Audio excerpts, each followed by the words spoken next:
একগুচ্ছ ফুল নিয়ে ৭০ বছরই এই বৃদ্ধা এসেছিলেন ধানমন্ডি ৩২-এ। তবে ফুল না দিয়ে তিনি চলে গিয়েছেন, অর্থাৎ পুলিশে এবং এখানে যারা উচ্ছেদ জনতা রয়েছে তাদের বাধার মুখে তিনি এখান থেকে চলে যান এবং এই গাড়িতে করেই তিনি চলে গিয়েছেন। একটি বিষয় বলে রাখতে চাই, আওয়ামী লীগের কার্যক্রম নিষিদ্ধ থাকার কারণে এখানে কিন্তু প্রবেশ অধিকার অনেকটাই সীমিত করা হয়েছে। সাধারণ মানুষ কিন্তু এখানে ঢুকতে পারছেন না এবং ঢুকতে দেওয়া হচ্ছে না। দর্শক, আপনারা দেখছেন কালের কণ্ঠ, সাথে রয়েছে আমি আব্দুল হামিদ।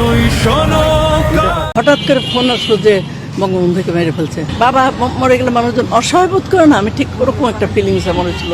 জাতির জন্য আজকে সে মানে নাই, তাকে হত্যা করেছে। তারপরও আমার হাজব্যান্ডকে যুদ্ধের সময়, তখন আমার খুব কম বয়স, 71-এ, তো নভেম্বর মাসে ওনাকে আলবদর বাহিনী মেরে ফেলছিল। উনি ঢাকা মেডিকেল কলেজের ডাক্তার ছিলেন। হাজব্যান্ড যখন নিয়ে গেল তখন তোমার বিয়ের বয়স মাত্র 1 বছরের পুরো হয়নি। তখন আমার বাচ্চাটা পেটে ছিল। তো দেশ স্বাধীন হওয়ার প্রায় 14 জানুয়ারিতে আমার ছেলের জন্ম হলো। ও বাবা দেখে নেই। তো আমি এখন এলিফ্যান্ট রোডে থাকি, সরকারি একটা ওই সময় একটা বাসা একেবারে দেয় নাই, মানে ভাড়া দিতে হয়, কিন্তু একটা বাসা বেশি দেখে আমার জীবনটা কেটে গেল আর কি। তো আমি আসছিলাম যেহেতু আমাদের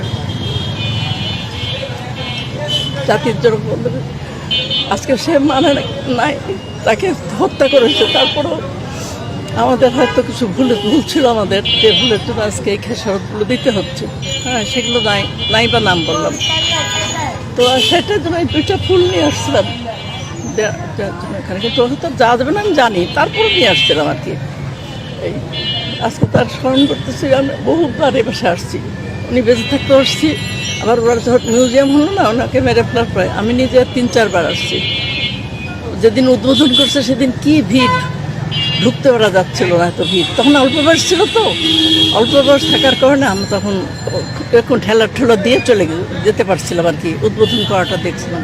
পরে আমি এমনি দেখার জন্য কিন্তু আমি একসময় আসলাম, এসে দেখি যেখানে যেরকম জিনিস, রাত্রেবেলা তারা যেরকমভাবে খাওয়া দাওয়া করছিল, টেবিলের পর একটা লবণের বোতল, একটা আচারের বোতল, ওরা আমার দেখে খুব খারাপ, একটা ভিটামিনের তারপরে বউরা, তারা বিকালে বোধহয় বেড়াতে গেছিলো, ব্যাটার বউরা তাদের কাপড় চোপড় দিয়ে খুলে রাখছে, মানে কাজও করে নাই, ঠিক নর্মাল ওরকমই ছিল। রান্নাঘরটা খুব সিম্পল একটা রান্নাঘর নিচে। তখন আমার খুব খারাপ লাগতেল যে এখানে বেগম মুজিব রান্না করতে পারে, একটা প্রধানমন্ত্রীর বাসায় এত মানে কোনো শান শওকত ছিল না। কিন্তু আমি অনেকবার বঙ্গভবনে গেছি, তখনও উনি খুবই ভালো ব্যবহার করছে। উঠে দাঁড়ায় আমার আব্বাকে বসেছেন, আমাকে বসেছেন। আবার এক ভাই ছিল, উনি মারা গেছে এখন, উনি জেলা আওয়ামী লীগের সভাপতি ছিল, উনি পেশায় হলো উকিল ছিল।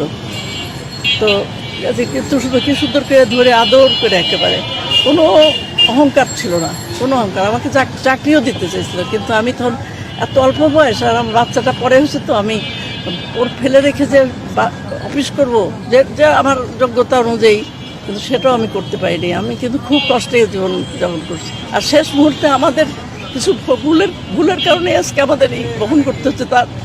এর কাছে আমরা তার কোনো চিহ্ন তো নাই, খালি শুধু একটা জায়গায় একটু 2টা পথের থেকে বুঝে, সেটাও দিতে পারলাম। আওয়ামী লীগের পক্ষে তারা তখন যারা ভুল করে না, তারা কি স্বীকার করে? হঠাৎ করে ফোন আসলো যে বঙ্গবন্ধুকে মেরে ফেলছে, তখন তো আমরা তাড়াতাড়ি করে, আবার এখনও মনে আছে, আমি খালি ভয় পাচ্ছি।